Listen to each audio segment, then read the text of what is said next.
Арилгатай тэмцэх газрын урьдчилан сэргийлэх соён гэгэрүүлэх хилтэс болон мөрдөн шалах хилцээс өнөөдөр мэдээлэл хийлээ. Хурлын үеэр арилгатай тэмцэх газрын мөрдөн байцааг албаны дарга Амарат сүүлбэл шалгагдаж байгаа томоохон эргүүдийн талаар мэдээлсэн юм. Энэ талаарх мэдээллийг хүргэе.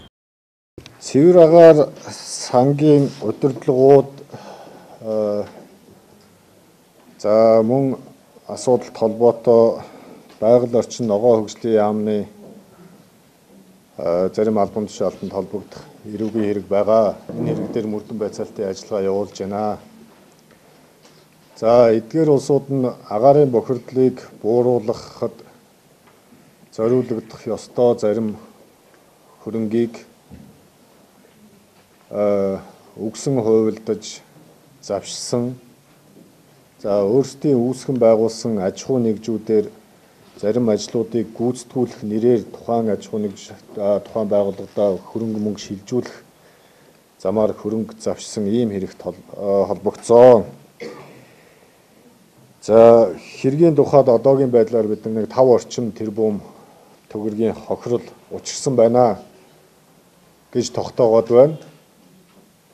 Уг одоо энэ нийс лотын агаарыг бохирдуулахад зориулагдах ёстой байсан 5 тэрбум төгрөг энэ цэвэр агаар сангийн болоод байгаль орчин ногоо хөгжлийн яамны албан тушаалтнуудын гараар ороод тэдгээрийн байр орон сууц унах унаа нь болох байдлаар ингээд завшигдаад үргэлжлэсэн.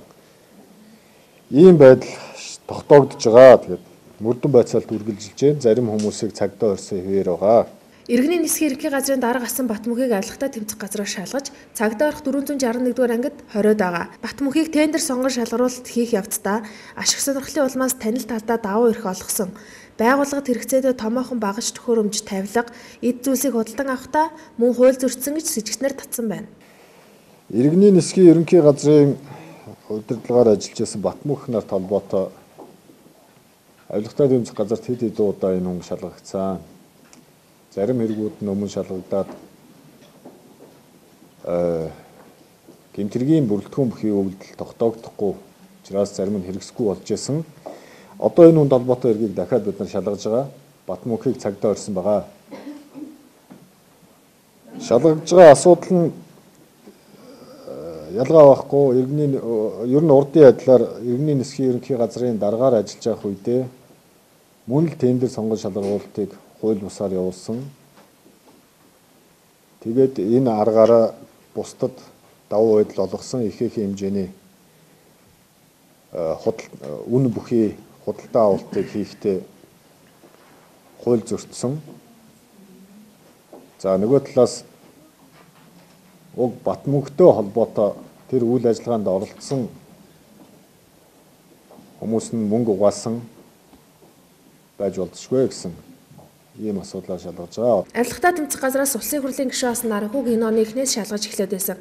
Харин мөрдөн байцаалтын явцад нэмж шалгах шаардлагатай шинэ нөхцөл байдал үүсэнд бол хэргийг харьяаллын дагуу улсын мөрдөн байцаах газар шилжүүлжээ.